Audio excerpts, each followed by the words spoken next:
Today I will teach you about Article 21. Article 21 is the very important article of the Indian Constitution. If you ask from me which article is the most important article in the Indian Constitution, that is Article 21. Article 21 क्या कहता है? No person shall be deprived of his life or personal liberty except according to the procedure established by law. किसी भी इंसान से उसकी life deprive नहीं कर सकते, वंचित नहीं रख सकते उसको उसकी लाइफ से और पर्सनल लिबर्टी से। अब ये लाइफ क्या होता है? ये लाइफ होता है, लाइफ का मतलब यही नहीं है बस ब्रीथ करना, बस सांस लेना, जीना, खाना पीना, यही लाइफ नहीं होती है। लाइफ की डेफिनेशन बहुत ज़्यादा ब्रॉड है, जो आगे चल के सुप्रीम कोर्ट ने बहुत ज़्यादा आगे चल के केसेस में बताई है, वो मैं आपको बताऊँगी आगे चल के क्या होता है लाइफ। और पर्सनल लिबर्टी, पर्सनल यानी कि व्यक्तिगत आज़ादी, लिबर्टी आज़ादी, इसका क्या मतलब होता है? किसी भी गरीब इंसान की इम्प्रिजनमेंट कर लेना, तो इसलिए क्योंकि उसने डेब्ट्स पे नहीं करी, ये उसकी पर्सनल लिबर्टी हिंडर करना है, अटैक करना है। किसी भी इंसान को भूख से मार देना या वो भूख से मर जाए, क्योंकि इंडिया एक वेलफेयर स्टेट है, इंडियन गवर्नमेंट का काम है वेलफेयर करना, बट कोई इंसान पूरा भूख से मर ही जाता है तो वो भी पर्सनल लिबर्टी पर अटैक है। किसी वर्कर को अप्रोप्रिएट वेजेस ना देना या फिर काम उससे बहुत ज़्यादा करवाना और उसकी जो सैलरी होती है वो बहुत कम देना, तो ये भी उसकी पर्सनल लिबर्टी पर अटैक है। ओवर टाइम किसी से काम करवाना और सैलरी बहुत कम देना, वो पर्सनल लिबर्टी पर अटैक है। तो कोई भी स्टेट जो है वो किसी पर्सन की लाइफ और पर्सनल लिबर्टी पर अटैक नहीं कर सकती है, और करेगी तो उसे procedure establish by law follow करना पड़ेगा। प्रोसीजर इस्टेब्लिश बाय लॉ का सिस्टम इंडिया में फॉलो होता है, और एक सिस्टम होता है due process of law. Procedure establish by law जो इंडिया में फॉलो होता है ना, इसका ये मतलब होता है कि इंडिया में ये देखा जाता है कि जो लॉ है, एक लॉ बनने में ही बहुत समय लगता है। एक बिल पास होता है, फिर वो उस पर मेजॉरिटी लगती है, फिर उसे वो बिल आगे जाके बहुत सारे प्रोसीजर पास करता है, मेजॉरिटी पास करता है पार्लियामेंट के मेंबर की, लेजिस्लेटिव असेंबली के मेंबर की, जब जाके वो लॉ बनता है। तो इंडिया में ये माना जाता है कि जो लॉ है वो बन गया तो वो बिल्कुल ठीक ही होगा, क्योंकि वो बहुत टाइम टेकिंग प्रोसेस है, लॉ बनता ही बहुत टाइम लेकर है। तो ये माना जाता है कि वो लॉ चाहे वो फेयर नहीं है, मतलब ऐसा नहीं है कि वो सभी पर ही लागू होगा, सभी पर लागू होने योग्य वो टाइप लॉ जो है वो नहीं है, फिर भी उस लॉ को ऐसा माना जाता है कि वो फेयर हो या नहीं हो, रीज़नेबल नहीं भी हो, जस्ट वो नहीं भी हो, बट वो लॉ का जो प्रोसीजर है वो फॉलो होगा। ठीक है, चाहे वो लॉ कितना भी ख़राब हो, कितना भी ऐसा ख़राब लॉ भी बन गया, जब भी वो लॉ का प्रोसीजर फॉलो होगा। तो ये होता है आर्टिकल 21। अब ये आर्टिकल सिटीजन्स और नॉन सिटीजन्स दोनों के लिए ही अवेलेबल है। अब पर्सनल लिबर्टी, एक तो मैंने आपको ये बताया कि किसी भी इंसान को डेब्ट्स ना पे करने के चक्कर में अरेस्ट कर देना, किसी गरीब इंसान को, किसी बच्चे को अगर वो पॉवर्टी लाइन से बिलो का है तो उसे स्कूल से बाहर खड़ा कर देना, उसे बहुत मारपीट करना उसके साथ टीचर्स का, ये भी उसकी पर्सनल लिबर्टी पर अटैक है। पर पर्सनल लिबर्टी पर अटैक और क्या होता है वो भी मैं आपको अभी यहाँ पे बताऊँगी। ठीक है, तो state can arrest, punish, put a person into prison but must follow the procedure established by law. State किसी पर्सन को पनिश कर सकती है, हाँ, उसे प्रिजन में भी डाल सकती है, बट उसे procedure established by law follow करना होगा। ठीक है, कानून के द्वारा बनाया गया जो प्रोसीजर होता है कि अरेस्ट किसी को कब करेंगे, उस पर वारंट होना चाहिए, उस पर कोई चार्जेस लगे होने चाहिए, उस पर मतलब पूरा प्रोसीजर होता है वो फॉलो करना पड़ेगा। ऐसे ही प्रिजन में नहीं, बस ऐसा नहीं है कि मन कर रहा है तो किसी पर्सन से कोई पर्सनल दुश्मनी है तो चलो उसे उठा के अरेस्ट कर दो और जेल में डाल दो, ऐसा नहीं होता है। प्रोसीजर इस्टेब्लिश बाय लॉ, कानून के द्वारा बनाया गया जो पूरा कायदा है, जो प्रोसीजर है वो फॉलो करना पड़ेगा। ठीक है, अब आर्टिकल 20, आर्टिकल 20 क्या होता है? आर्टिकल 20 होता है protection in respect of conviction of offences. यह आर्टिकल ये कहता है कि किसी भी इंसान को एक ऑफेंस की एक बार से ज़्यादा ग्रेटर पेनल्टी नहीं मिलेगी। यानी कि जिस इंसान ने क्राइम किया है, ये आर्टिकल बात करता है जब क्राइम उसका प्रूफ हो गया हो कि हाँ भाई ये इंसान गिल्टी है, ये उसके बाद की बात करता है। जैसे कि किसी भी इंसान को एक क्राइम के लिए एक बार से ज़्यादा बार ग्रेटर पेनल्टी नहीं मिलेगी, एक तो ये बात है। दूसरी बात है कि जिस इंसान ने जिस समय क्राइम किया है और उस समय जो लॉ इन्फोर्स है उसे उसी के हिसाब से सज़ा मिलेगी। ऐसा नहीं है कि किसी इंसान ने क्राइम तो आज करा है बट उसे सज़ा बहुत पहले का जो कोई लॉ था उसके हिसाब से मिल रही है, ऐसा भी नहीं होगा। ठीक है, तो ये आर्टिकल 20 जो है, आर्टिकल 21 जो है वो आर्टिकल 20 और आर्टिकल नंबर 22 को प्रोटेक्ट करता है, right to life and personal liberty. ये आर्टिकल 21, ये आर्टिकल 20 और आर्टिकल 22 को प्रोटेक्ट करता है। आर्टिकल 22 क्या होता है? आर्टिकल 22 है protection against arrest and detention in certain cases. Article 22 मतलब ये तो बात कर रहा था कि इंसान जब गिल्टी प्रूफ हो गया उसके बाद का आर्बिट्ररी कन्विक्शन की बात कर रहा था ये। और आर्टिकल 22 किस चीज़ की बात करता है? जब इंसान अरेस्ट नहीं हुआ और उसे अरेस्ट और डिटेंशन की जा रही है। तो यह आर्टिकल ये कहता है कि कोई भी इंसान को अरेस्ट जब भी किया जाएगा, अरेस्ट किया जाएगा तो उसे कस्टडी में जब रखा जाएगा तो उसे 24 आवर्स के बाद उसे मैजिस्ट्रेट के आगे कोर्ट में जाना होगा और पूरी लीगल प्रोसीडिंग्स जो हैं वो फॉलो होंगी।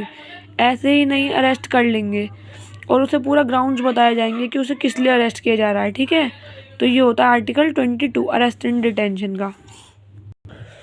Article 20 and 22 protects article 21। Article 20 और 22 को भी प्रोटेक्ट करता है आर्टिकल 21, इसलिए ये आर्टिकल इतना इम्पोर्टेंट है। अब जैसे कि हमने यहाँ बात करी थी कि लाइफ क्या होता है, ठीक है, अब मैं आपको यहाँ बताती हूँ। देखो ये आपको पूरा पेज दिख रहा होगा। लाइफ क्या होता है?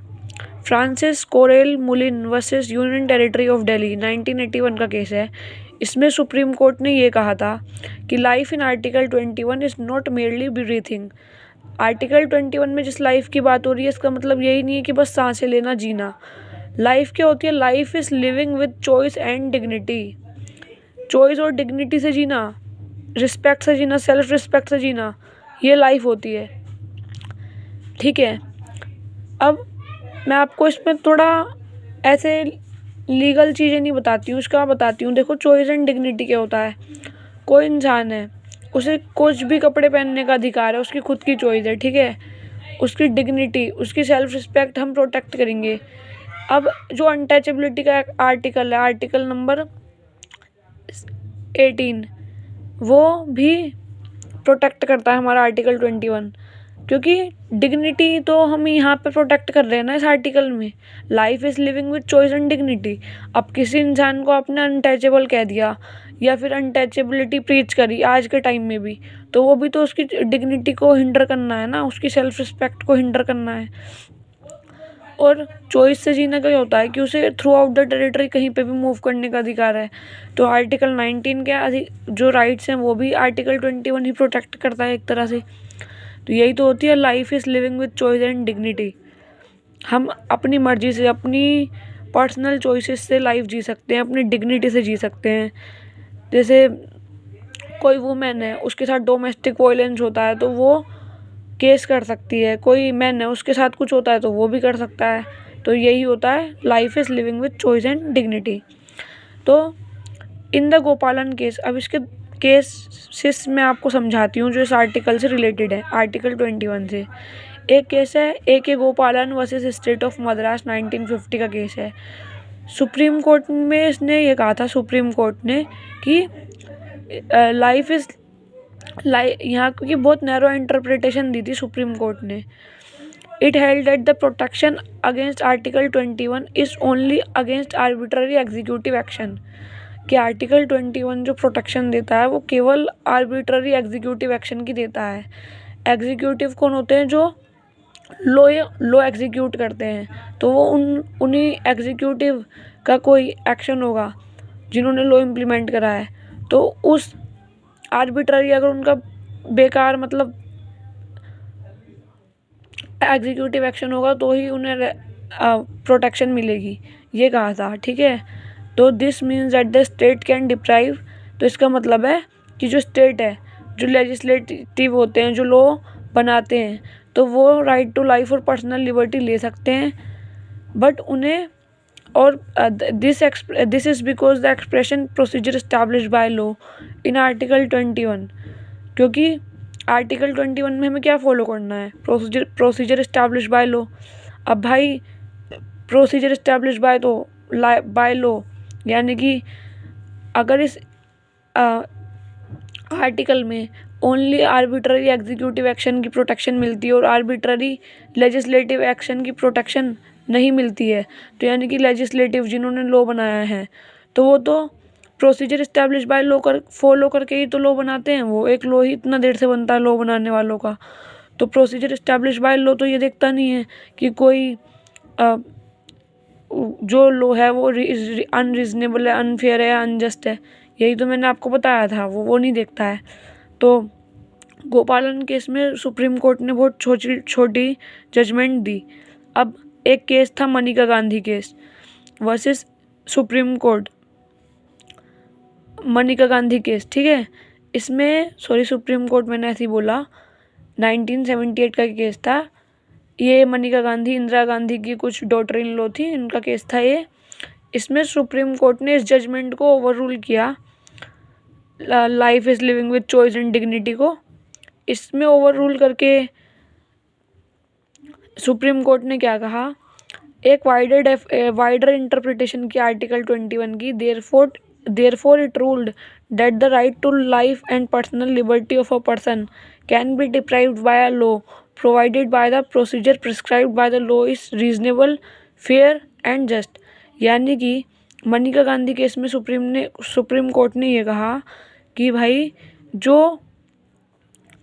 पर्सनल लिबर्टी और जो लाइफ है पर्सन की वो डिप्राइव की जा सकती है, बट वो जो प्रोसीजर है ना, जो प्रोसीजर फॉलो होगा वो रीज़नेबल और फेयर और जस्ट भी तो होना चाहिए। ऐसा थोड़ी है कि कोई लॉ बन गया और उसमें कोई फॉल्ट है ही नहीं और हम बस ये देखे जा रहे हैं कि वो उसे ही फॉलो करेंगे।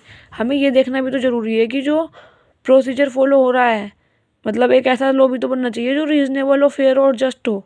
तो ये भी तो देखेंगे जब भी तो हम पर्सनल लिबर्टी ऑफ लाइफ ले पाएंगे। तो ये कहा था सुप्रीम कोर्ट ने।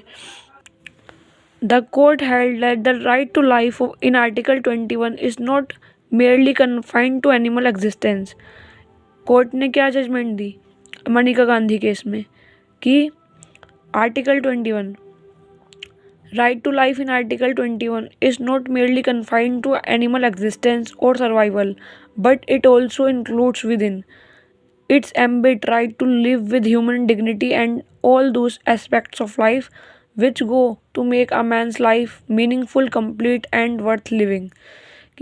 कि लाइफ का मतलब यही नहीं होता कि केवल एनिमल एग्जिस्टेंस कर रहे हैं, बस एनिमल्स की तरह जी रहे हैं और सर्वाइवल कर रहे हैं, बट राइट टू लाइफ का मतलब ये भी होता है कि राइट ऐसी एक लाइफ हो जो ह्यूमन डिग्निटी से जी जाए।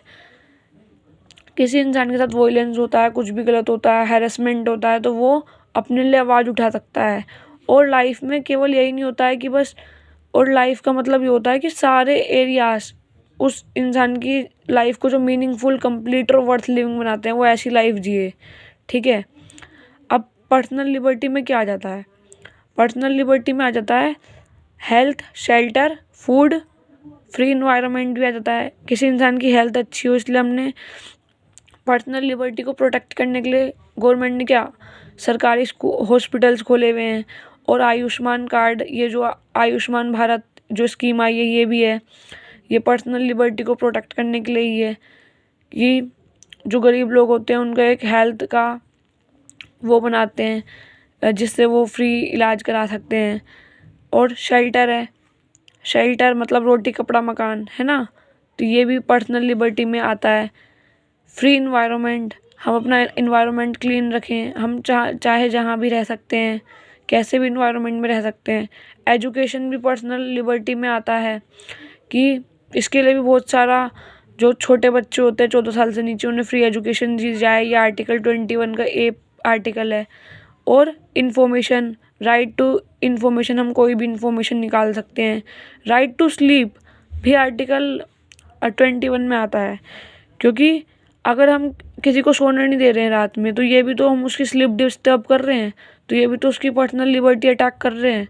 तभी तो ऐसा होता है कि जो लोग बहुत ज़्यादा साउंड करते हैं रात में, तो उन्हें पुलिस आ जाती है कंप्लेंट करने पे। ठीक है, तो ये भी राइट टू स्लीप भी आर्टिकल 21 के अंडर ही आता है, आर्टिकल 19 के भी अंडर आता है। अब इस आर्टिकल को बेडरॉक ऑफ द कॉन्स्टिट्यूशन भी कहा गया है, sources of many other rights. ये आर्टिकल बहुत सारे आर्टिकल का सोर्स है। ठीक है, 86th अमेंडमेंट एक्ट 2002 में हुई थी, जिसमें आर्टिकल 21A ऐड हुआ, जो कि राइट टू एजुकेशन। ठीक है, और ये भी आर्टिकल 21 का ही पार्ट है, मतलब प्रोटेक्ट करता है। आर्टिकल 21 इसको भी प्रोटेक्शन देता है कि क्योंकि right to life and personal liberty में सब बच्चों को एजुकेशन होने का भी, दी जाने का भी अधिकार है। अब एक और बात है, क्या राइट टू डाई इस आर्टिकल में कवर होगा या नहीं होगा, यानी कि मरने का अधिकार। इसके लिए एक केस है, अरुणा शाहबाग केस। ठीक है, ये केस है 2011 का, बट ये मामला जो हुआ था ना अरुणा शाहबाग का, ये 1970s में हुआ था। इसमें क्या हुआ था कि अरुणा शाहबाग एक नर्स थी जो कि सेक्सुअली असोल्ट हुई थी by a ward boy in hospital. तो इन्हें सेक्सुअली हरेस किया गया था, असोल्ट किया गया था एक वार्ड बॉय के द्वारा हॉस्पिटल में। ठीक है, तो इनकी लाइफ ऐसी हो गई थी कि बस बेड रिडन थी 2010 तक। अब इनके लिए कोई इनकी फ्रेंड थी, कोई जानकार थी, जिन्होंने 2010 में पिटीशन फाइल की थी कि उनका बहुत साल तक वो बस बेड पे पड़ी रही। तो पिटीशन आती है सुप्रीम कोर्ट में 2010 में। जब इनका जो केस हुआ था वो 1970s 80s में जब हुआ था, बट पिटीशन 2010 में आती है सुप्रीम कोर्ट में।